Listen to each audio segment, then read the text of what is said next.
EISA, la plus prestigieuse école de qualité distinguée premier prix excellence de la qualité CEDEAO. Plus besoin d'aller étudier en Europe, aux États-Unis ou au Canada. EISA certifié ISO 21001 version 2018 et ISO 9001 version 2015 vous offre des formations de qualité. EISA, c'est plus de 80% des diplômes opérationnels, licences et masters accrédités CAMES. Nous pouvons avoir des mêmes formations que nous avons en Europe, nous pouvons bénéficier des mêmes formations et dans les mêmes conditions, avec bien sûr en surcoût quelque chose de moins cher et adapté à notre environnement. Cours en ligne disponible à l'ISA. Possibilité de payer la scolarité avec des produits agricoles. 50% de réduction des frais d'inscription. Site web www.esatogo.com. EISA, le label des diplômes de qualité.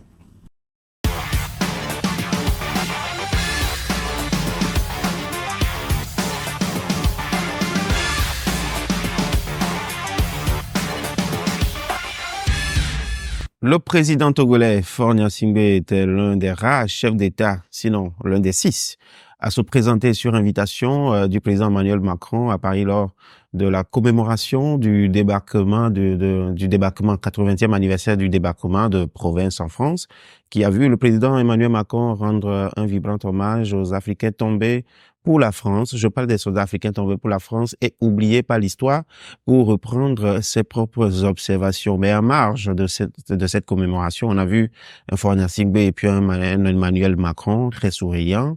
Et plus tard, on lira un communiqué sur le site officiel de l'Élysée qui parle des deux dirigeants qui ont salué la richesse de leurs relations bilatérales. Ils ont essayé d'étayer quand même cette richesse-là à travers l'agriculture, la culture et tout ce qui va avec. Mais au-delà des belles apparences, des belles photos, au-delà de tout ce qu'on dit dans les communiqués diplomatiques, est-ce que les relations entre Paris et Lomé sont pour autant au beau-fixe? Lorsqu'on sait que ces dernières années, on a le Togo qui joue du côté de l'AES contre, quelque part, entre griffes, la CEDEAO, sachant très bien que Paris soutient fermement la CEDEAO. Est-ce que l'entente est aussi parfaite que ça?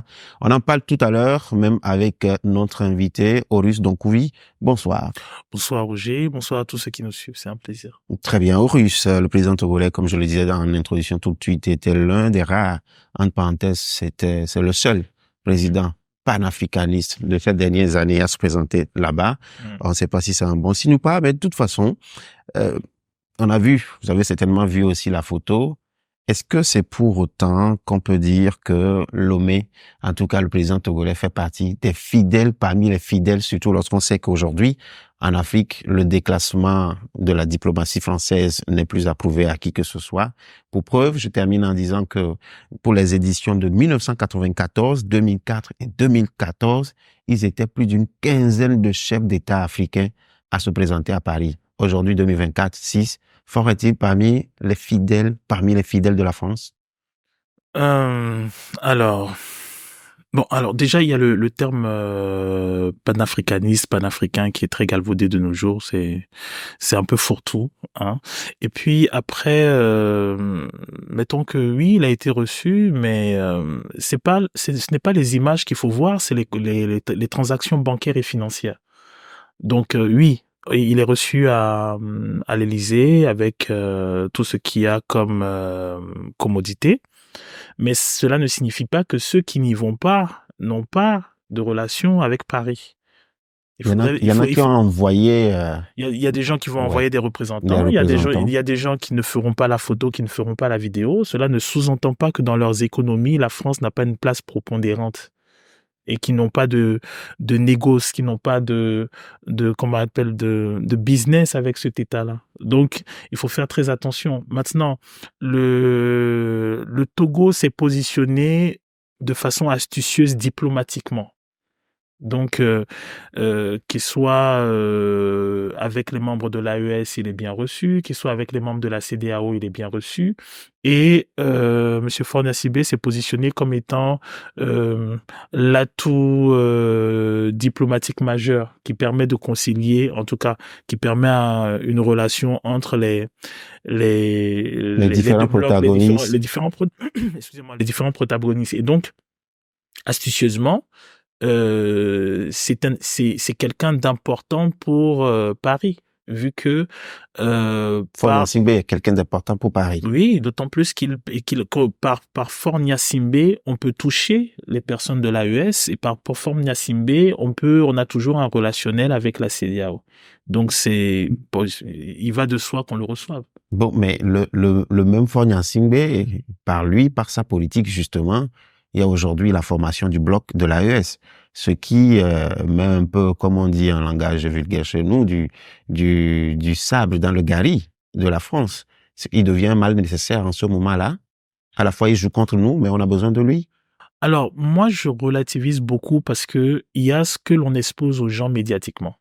Mais après, il y a ce qui est en dessous. Je vais donner un exemple banal. Quand il y a eu, par exemple, le renversement de Bazoum au Niger, on n'a pas vu, par exemple, les États-Unis se positionner de façon radicale. Donc, c'est pour vous dire que... La France, par contre, si. La France, oui, s'est positionnée de façon radicale, mais attention, est-ce que, comment dirais-je, le relationnel financier et économique a été coupé avec la France? Je crois pas. C'est vrai, oui, il y a le cas d'Orano et ainsi de suite et tout ça, mais il faut faire attention parce que moi, je ferais remarquer aux gens que à l'époque, lorsque vous aviez des révolutions, la première directive était la nationalisation des entreprises. Et actuellement, lorsqu'il y a révolution, il n'y a aucun révolutionnaire qui se hasarde à faire cela. Parce que justement, que vous touchiez au trône, que vous touchiez à la diplomatie, que vous touchiez à tout ce qui est médiatique, il n'y a pas de problème. Dérange pas trop. Mais lorsqu'on touche aux questions d'argent, au porte-monnaie, vous avez des réactions beaucoup plus violentes. Donc si vous n'avez pas de réaction violente de Paris ou des États occidentaux, c'est tout simplement parce que vous ne touchez pas au portefeuille comme il faudrait. Encore que les pays qui de façon diplomatique ont rompu avec Paris, étonnamment se retrouvent avec de prétendues attaques terroristes dont on ne connaît pas le financement, dont on ne connaît pas les motivations principales et ainsi de suite. Ok, Horus, en étant l'un des rares présidents participés aux côtés d'Emmanuel Macron à cette cérémonie, est-ce que cela ne contraste pas avec la posture panafricaniste que le Togo dit promouvoir ces dernières années? J'ai encore en mémoire le discours de Robert Doucet à l'ONU. Je résume en disant: nous sommes fatigués, nous sommes fatigués, nous sommes fatigués. Il y a les discours et puis il y a les actes. Le problème, il est là. C'est-à-dire, il y a les discours et puis il y a les actes. Est-ce que moi, j'ai un problème avec les discours parce que très souvent, mettons que ceux qui les font sont très ambigus en ce qui concerne leur idéologie maîtresse. Ceux qui défendaient la cause du panafricanisme avaient une idéologie maîtresse, une posture. Il y avait une action, il y avait un discours, il y avait une projection, il y avait, comment dirais-je, un certain nombre de prises de position et de leadership quant aux populations. Ce n'est pas le cas. S'il s'agit de faire un discours où on va prôner le panafricanisme, on va décrire un certain nombre de choses, on va se retrouver à dire que Idriss Déby était un panafricain. Et c'est ce qui est arrivé à un niveau. On va se retrouver à dire que, par exemple, Alpha Condé était un panafricain. Donc, ça dit que vous ne croyez pas au panafricanisme? Non, je crois au panafricanisme, mais j'ai un problème... Non, de Lomé, je veux dire. Du régime togolais. Je ne le vois pas dans les actes.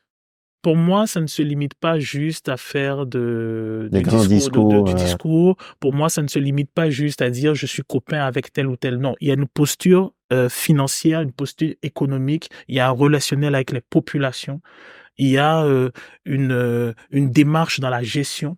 Il y a une démarche dans la réappropriation de nos valeurs, qu'elles soient culturelles, qu'elles soient économiques, qu'elles soient, comment dirais-je, en termes de paradigme et ainsi de suite. Et je ne vois pas ça. On peut pas avoir une démarche radicalement néolibérale et se réclamer du courant panafricaniste. Il y a quelque chose qui va pas. Vous prenez Nkrumah, vous prenez Sékou, vous prenez un certain nombre de leaders à leur démarche idéologique. Ça colle une démarche financière, économique spécifique. Et on ne le retrouve pas dans ceux qui actuellement donnent du discours. D'accord. Alors, avant son déplacement sur Paris, Faure a reçu des émissaires venant des présidents nigériens et puis des présidents burkinabés officiellement, ces délégations étaient porteurs de messages à l'endroit de Faure Gnassingbé. Je dois rappeler, hein, on l'a déjà dit de toute façon ici sur ce plateau ce soir, que Faure et puis entre le régime, enfin entre la France et puis l'AES, c'est pas le grand amour. Faure qui reçoit les amis de l'AES quelques jours après qu'il s'envole pour Paris. Est-ce que pour vous c'est une coïncidence ou peut-être une action diplomatique qui dit pas son nom? Bon, en fait, c'est une, mettons que je pense que ce n'est pas anodin, c'est pas une coïncidence. Après, les intérêts priment parfois sur les postures. Hein.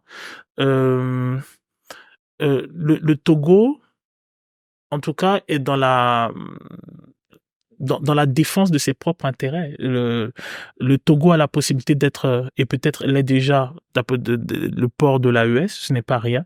C'est un gros ensemble, c'est beaucoup de population, c'est un vaste marché. Il va pas s'en priver. Hein. La preuve en est qu'il n'a pas adopté la posture Lomé n'a pas adopté la posture de Cotonou. En sanctionnant durement. Et ainsi de suite. On sait ce qui s'est passé. Et par conséquent, il faut faire attention parce que les pays dont on parle, les pays de l'AES, ils ont toujours un relationnel avec toutes les grosses suprastructures économiques et financières du monde, que ce soit le FMI, la Banque mondiale, que ce soit l'ONU, que ce soit l'UEMOA, ou ainsi de suite. Et donc, par conséquent, dans chacune de ces structures, il y a ce pays qu'on appelle la France, qui a son regard, qui a sa petite action dedans. Et donc, mettons que il y a la posture très médiatique de nous rompons, nous ne faisons pas ceci, nous ne voulons plus de cela, nous ne voulons plus de cela. On est d'accord, mais mettons détresser la boule de poil, la boule des interactions qu'il y a entre nos États et l'ancienne puissance coloniale est quelque chose de beaucoup plus ardu. Et donc, il faut continuer tout le négoce diplomatique qu'il y a autour. Mais est-ce à dire que nos amis de l'AES, par exemple, là-bas, ça gueule pour rien, ça fait du grand bruit pour rien? Non, je pense que je pense qu'il y a une réelle volonté de vouloir rompre et de vouloir couper avec certaines choses. Mais le souci, c'est que dans toute notre évolution, à toutes les strates possibles, l'ancien colon est présent. Vous voulez du réseau Internet, de la communication, il est présent. Vous voulez du satellite, la promotion pour vos artistes, la culture, ils ont une structure assez... Vous voulez des semences pour faire votre agriculture, ils sont dedans. Les engrais, ils sont dedans. La santé. Vous voulez des médicaments, ils sont là-bas. Vous voulez la formation des élites, ils sont Le dernier défilé du 14 juillet, de façon pernicieuse, on a montré l'école qui forme les nouveaux officiers africains, de jeunes garçons, ainsi de suite. Et les commentateurs ont été précis en disant c'est la prochaine génération qui va, enrichir le relationnel avec la France. On n'a pas caché. Et ce n'est par exemple pas différent de l'école des otages à une époque qui est devenue après William Ponty. C'est pas différent. Ça peut être un cadre de formatage aussi. On est déjà dans un formatage profond. Ce qui est difficile, justement, c'est de se reformater. C'est que, là, par exemple, dernièrement, M. Faure Gnassingbé est parti pour le débarquement de Provence, pour la commémoration des anciens combattants. Mais allez dans une école togolaise. Prenez ce qui est donné en cours d'histoire.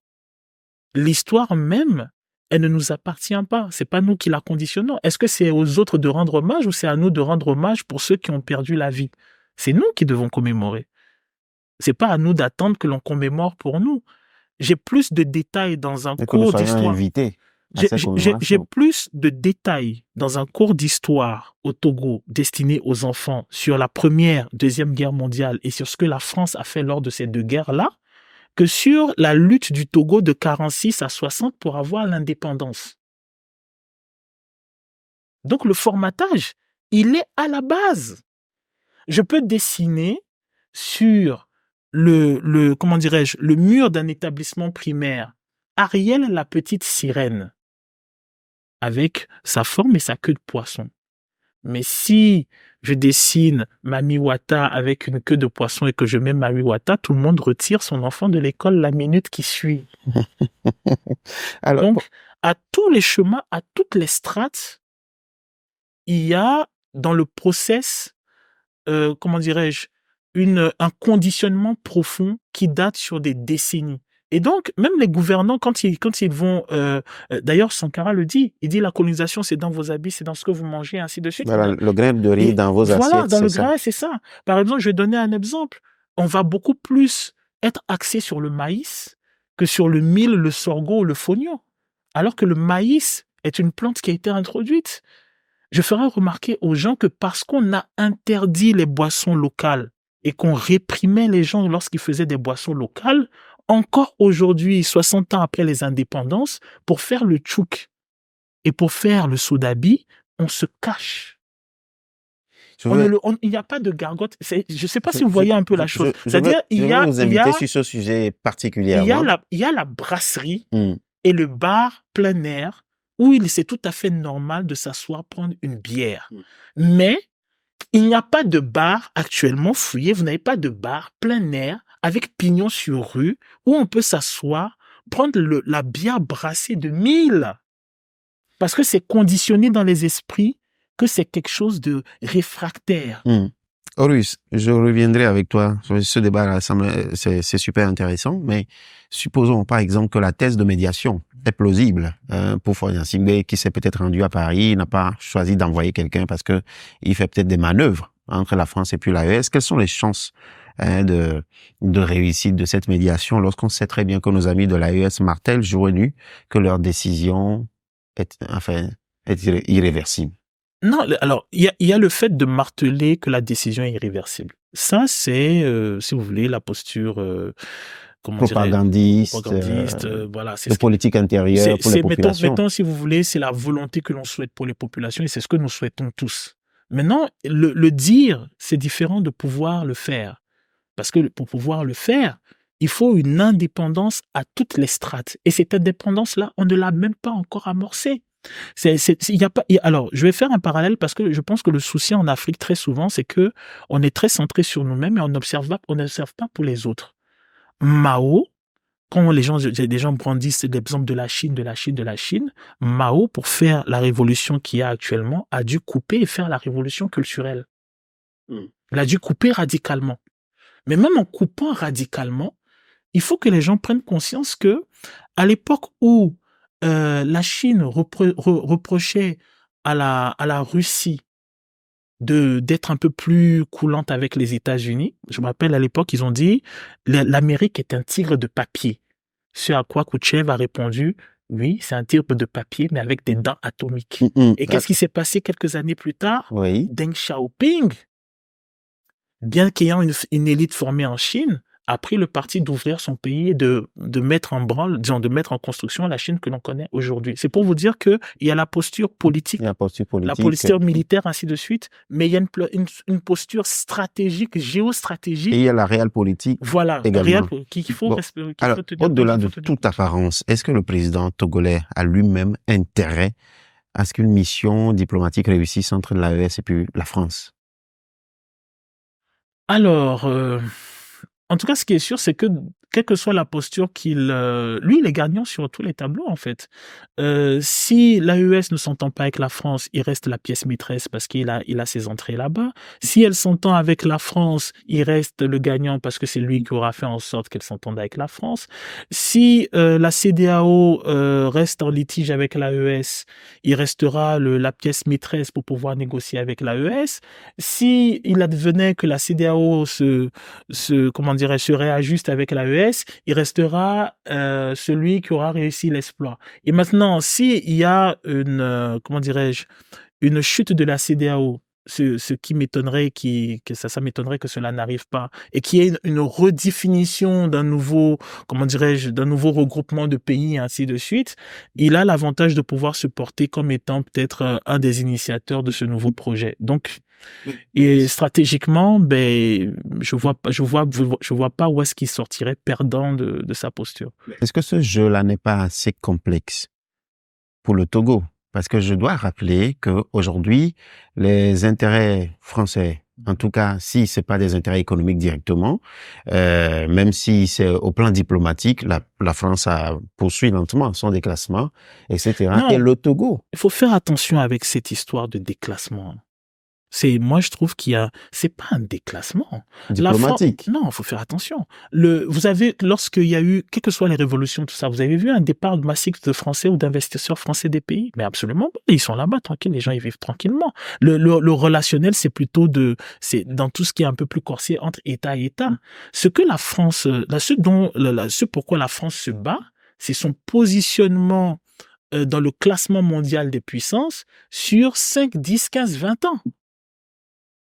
Mais observez, levez-vous, allez au quotidien, mais il n'y a rien qui montre que le français, il part. C'est plutôt l'inverse. Le français, il s'installe. Il y a des entreprises françaises qui n'avaient pas dans l'espace CEDEAO il y a quelques dizaines d'années, mais elles sont là. Mais est-ce que vous reconnaissez quand même qu'autrefois, pas aujourd'hui, autrefois, le soutien de Lomé à Paris et vice-versa était inconditionnel. Oui, tout à fait. Indiscutable. Tout à fait. Maintenant, la question, c'est de savoir à partir, et il y a des observateurs qui estiment même que le régime de Lomé a été créé par Paris.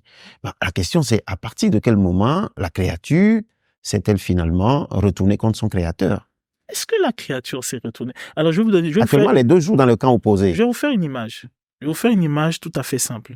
Vous aviez un bélier.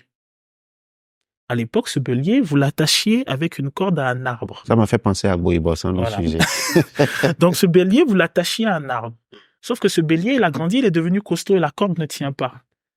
Alors, lorsque vous coupez la corde et que vous avez pris soin de mettre un enclos autour de l'arbre, est-ce que le bélier, il est libre?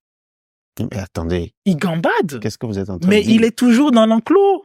C'est-à-dire que Fornia Sigbe est toujours dans l'enclos de la France, quel que soit objectivement, tout le bruit qu'il peut faire. Objectivement, c'est pour ça qu'on vous parliez de la posture panafricaine et ainsi de suite. Objectivement, est-ce que M. Fornia Sigbe peut se lever aujourd'hui et dire je coupe de façon radicale avec l'ancienne puissance coloniale? C'est pas possible. Non, mais apparemment, la diplomatie togolaise, vous-même vous l'avez dit, c'est une diplomatie qui parle à tout le monde. C'est pas à tout le monde. Donc c'est-à-dire que tout le monde veut être libre, tout le monde a envie d'être super puissant. Donc si, dans sa posture actuelle, on a vu le discours de M. Doucet et ainsi de suite à l'ONU, tout ça avec, voilà, la clame. Ok, d'accord. Mais de façon, ce discours déjà, ça fait, je pense, 1 an ou 2 ans, je pense.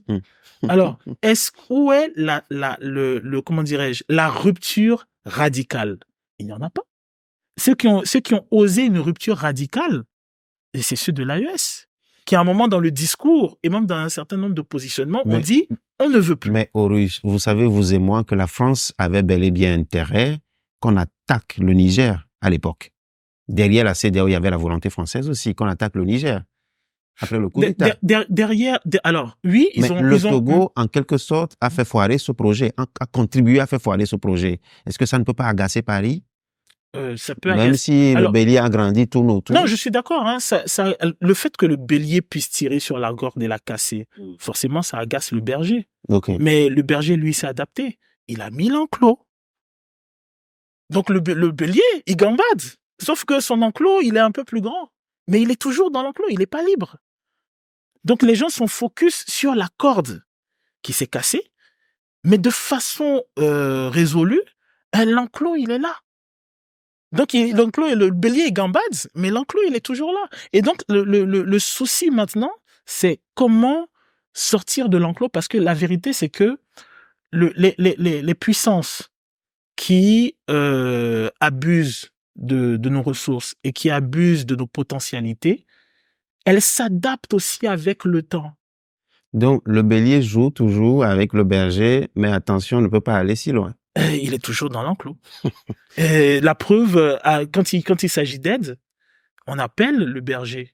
Quand on manque de foin, on appelle le berger. Quand on a envie de se défendre, toujours de l'aide pour l'éducation. Si demain il y a un défi sécuritaire, allô, Paris. S'il y a un problème de financement, d'aide, je sais pas, il y a le projet Chose Africa. Chose Africa. Oui. Il est initié par qui? Il y a l'AFD derrière. Donc, pour développer les PMI et PME, allô, Paris. Demain, il y a un problème sécuritaire et un problème d'armes. Allô, Paris. Paris. S'il y a des artistes, ils doivent faire leur tournée. Allô, Paris. Donc bon. Alors, Horus, j'aurais aimé prolonger l'émission avec toi avec tes histoires de bélier d'Allô, Paris. Eh bien, allô, chers téléspectateurs de Vox. On se retrouve dans le prochain numéro. Que Dieu vous bénisse. Bye bye.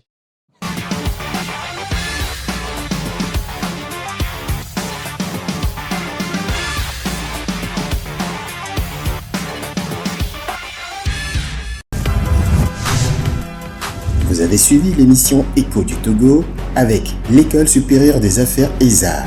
ESA, le label des diplômes de qualité. Cours en ligne disponible à l'ESA. Possibilité de payer la scolarité avec des produits agricoles. 50% de réduction des frais d'inscription. Site web www.esatogo.com. ESA, le label des diplômes de qualité.